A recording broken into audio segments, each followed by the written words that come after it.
आ गया आ गया आ गया। जी हाँ भाइयों एवं बहनों, आपके गांव शहर, आपके गली मोहल्ले, आपके घर के सामने आ गया सत्तू बेचने वाले भैया का प्रचार गाड़ी। जी हाँ, शुद्ध चने का सत्तू बेचने वाला प्रचार गाड़ी आ गया। आ गया दिल चुराने मैं आ गया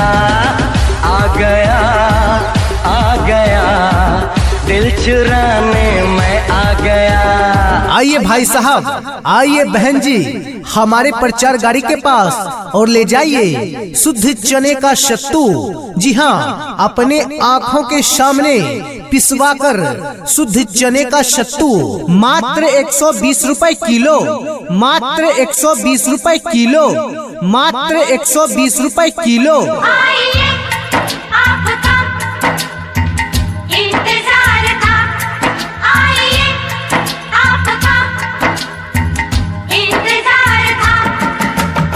जी हाँ भाई साहब, जी हाँ बहन जी, आइए ना, आइए हमारे प्रचार गाड़ी के पास और देखिए आपके नजरों के सामने तैयार करके दिया जाएगा, आपके सामने पीस कर दिया जाएगा शुद्ध चने का सत्तू। जी हाँ, शुद्ध चने का सत्तू मात्र 120 रुपए किलो, मात्र 120 रुपए किलो। आइए ना, ले जाइए, 1 किलो लीजिए, 2 किलो लीजिए, 3 किलो लीजिए और 5 किलो ले जाइए।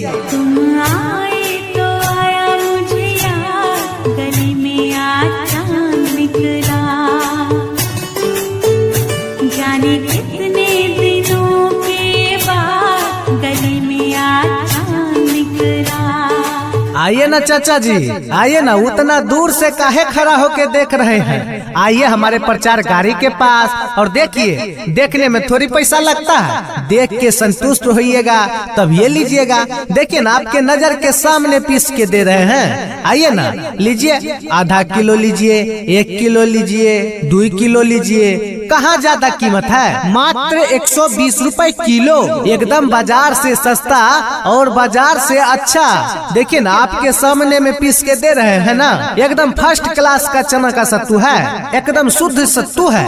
लीजिए, 1 किलो लीजिए, 2 किलो लीजिए, बताइए कितना दे दे? 1 किलो तौल दे, 120 रुपया किलो न है, लीजिए।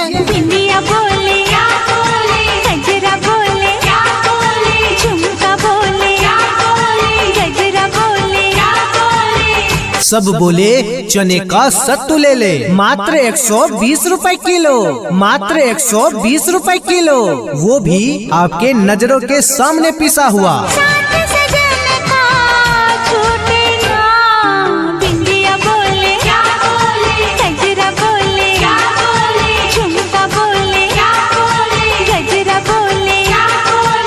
जी हाँ, बढ़िया क्वालिटी का सत्तू है, प्रीमियम क्वालिटी का सत्तू है, बाजार से सस्ता मिल रहा है, वो भी आपकी आंखों के सामने पीस कर दिया जा रहा है। जी हाँ भाई साहब, जी हाँ बहन जी, आपके नजरों के सामने प्रचार गाड़ी पर पीस कर दिया जा रहा है शुद्ध चने का सत्तू। जी हाँ, शुद्ध चने का सत्तू मात्र 120 रुपए किलो। जी हाँ, 120 रुपए में ले जाइए 1 किलो चने का सत्तू।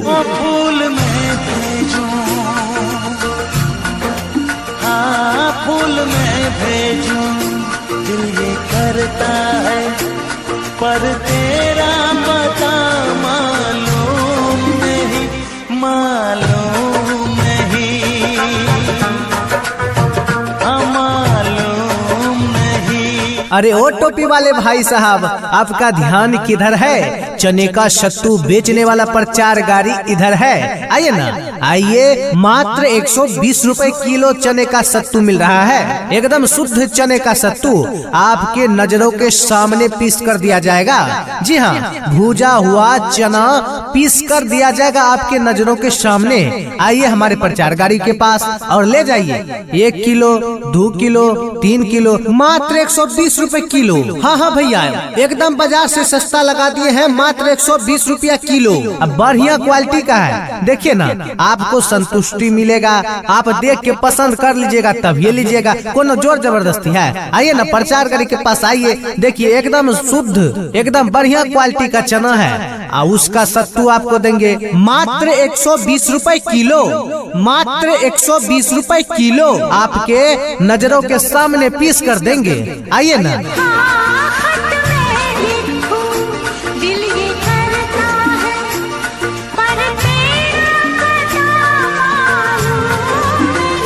जी हाँ, 120 रुपया किलो, 120 रुपया किलो सत्तू का सेल लग गया भैया। आपके आंखों के सामने पीस कर देंगे 120 रुपए में।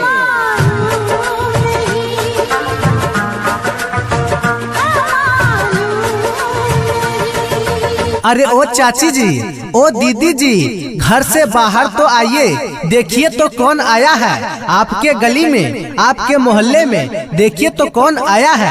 अरे अरे ये कौन है? अरे यार, ये तो चने का सत्तू बेचने वाला भैया है। हाँ जी, आपके दरवाजे पर चने का सत्तू बेचने के लिए आ गए हैं। आइए ना प्रचार गाड़ी के पास आइए, शुद्ध चने का सत्तू मिल रहा है हमारे प्रचार गाड़ी पर।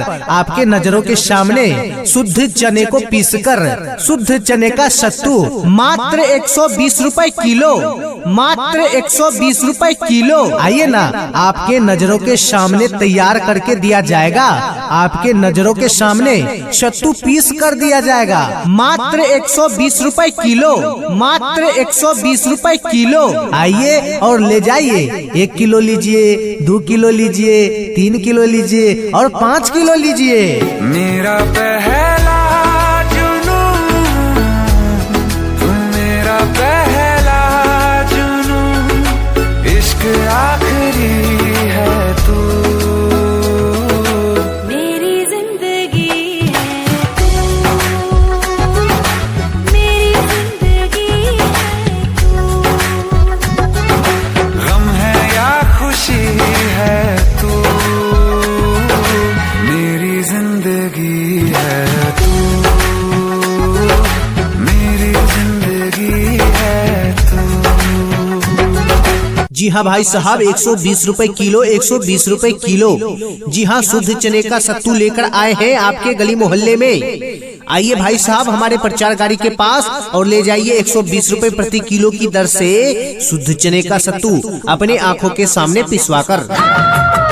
देर लगी आने में तुमको, शुक्र है फिर भी आए तो, आस ने दिल का साथ ना छोड़ा, वैसे हम घबराए तो।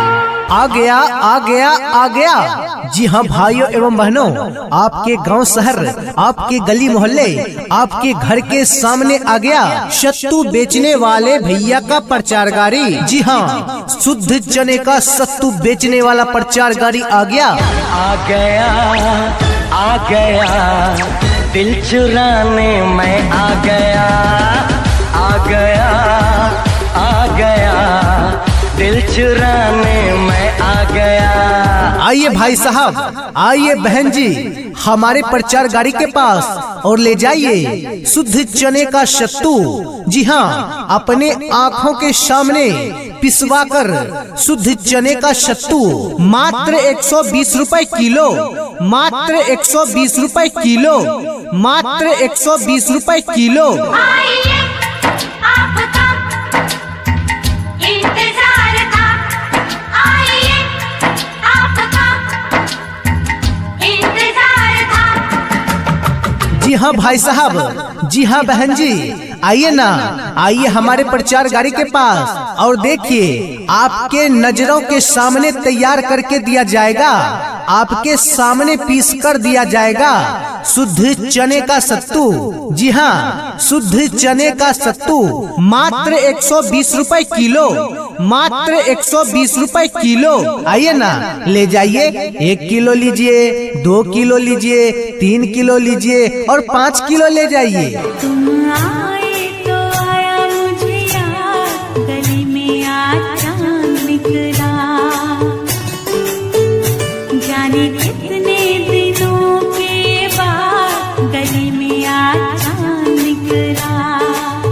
ना चाचा जी, आइए ना, उतना दूर से काहे खड़ा होके देख रहे हैं। आइए हमारे प्रचार गाड़ी के पास और देखिए, देखने में थोड़ी पैसा लगता है, देख के संतुष्ट होइएगा तब ये लीजिएगा। देखिए ना, आपके नजर के सामने पीस के दे रहे हैं। आइए ना, लीजिए, आधा किलो लीजिए, 1 किलो लीजिए, 2 किलो लीजिए। कहाँ ज्यादा कीमत है, मात्र 120 रुपए किलो, एकदम बाजार से सस्ता और बाजार से अच्छा। देखिए ना, आपके सामने में पीस के दे रहे हैं ना, एकदम फर्स्ट क्लास का चना का सत्तू है, एकदम शुद्ध सत्तू है। लीजिए, 1 किलो लीजिए, 2 किलो लीजिए, बताइए कितना दे दे? 1 किलो तौल दे, 120 रुपया किलो न है, लीजिए। भिंडिया बोले, क्या बोले, गजरा बोले, क्या बोले, झुमका बोले, क्या बोले, गजरा बोले, क्या बोले, सब बोले चने का सत्तू ले ले, मात्र 120 रुपए किलो, मात्र 120 रुपए किलो, वो भी आपके नजरों के सामने पिसा हुआ। साथ सजन का छूटेगा। भिंडिया बोले, क्या बोले, गजरा बोले, क्या बोले, झुमका बोले, क्या बोले, गजरा बोले, क्या बोले। जी हाँ, बढ़िया क्वालिटी का सत्तू है, प्रीमियम क्वालिटी का सत्तू है, बाजार से सस्ता मिल रहा है, वो भी आपकी आंखों के सामने पीस कर दिया जा रहा है। जी हाँ भाई साहब, जी हाँ बहन जी, आपके नजरों के सामने प्रचार गाड़ी पर पीस कर दिया जा रहा है शुद्ध चने का सत्तू। जी हाँ, शुद्ध चने का सत्तू मात्र 120 रुपए किलो। जी हाँ, 120 रुपए में ले जाइए 1 किलो चने का सत्तू। फूल में भेजूं, हाँ फूल में भेजूं, दिल ये करता है, पर तेरा पता मालूम नहीं, मालूम नहीं, हाँ मालूम नहीं। अरे ओ टोपी वाले भाई साहब, आपका ध्यान किधर है? चने का सत्तू बेचने वाला प्रचार गाड़ी इधर है। आइए ना, आइए, मात्र 120 रुपए किलो चने का सत्तू मिल रहा है, एकदम शुद्ध चने का सत्तू आपके नजरों के सामने पीस कर दिया जाएगा। जी हाँ, भूजा हुआ चना पीस कर दिया जाएगा आपके नजरों के सामने।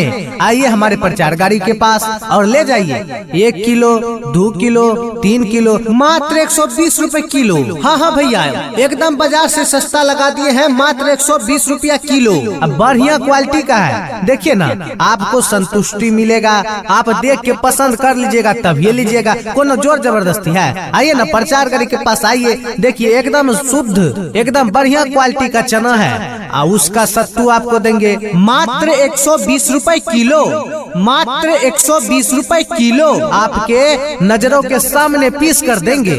आइए ना। खत में लिखूं, दिल ये करता है, पर तेरा पता मालूम नहीं। जी हाँ, 120 रुपया किलो, 120 रुपया किलो सत्तू का सेल लग गया भैया, आपके आंखों के सामने पीस कर देंगे 120 रुपए में।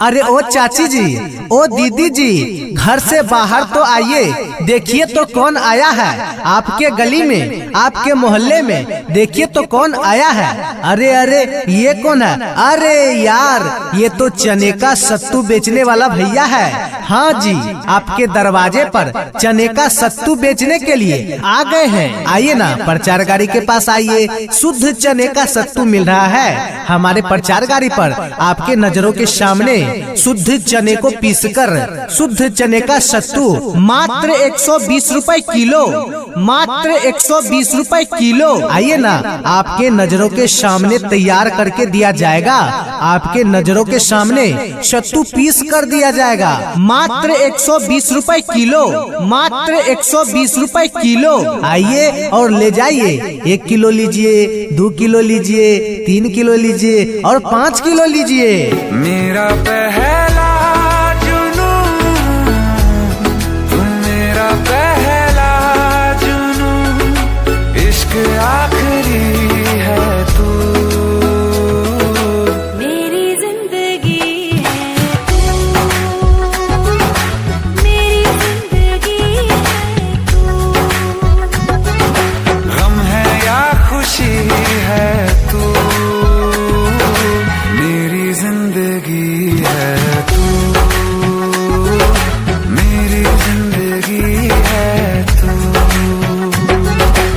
हाँ भाई साहब, 120 रुपए किलो, 120 रुपए किलो। जी हाँ, शुद्ध चने का सत्तू लेकर आए हैं आपके गली मोहल्ले में। आइए भाई साहब हमारे प्रचार गाड़ी के पास और ले जाइए 120 रुपए प्रति किलो की दर से शुद्ध चने का सत्तू अपने आंखों के सामने पिसवा कर।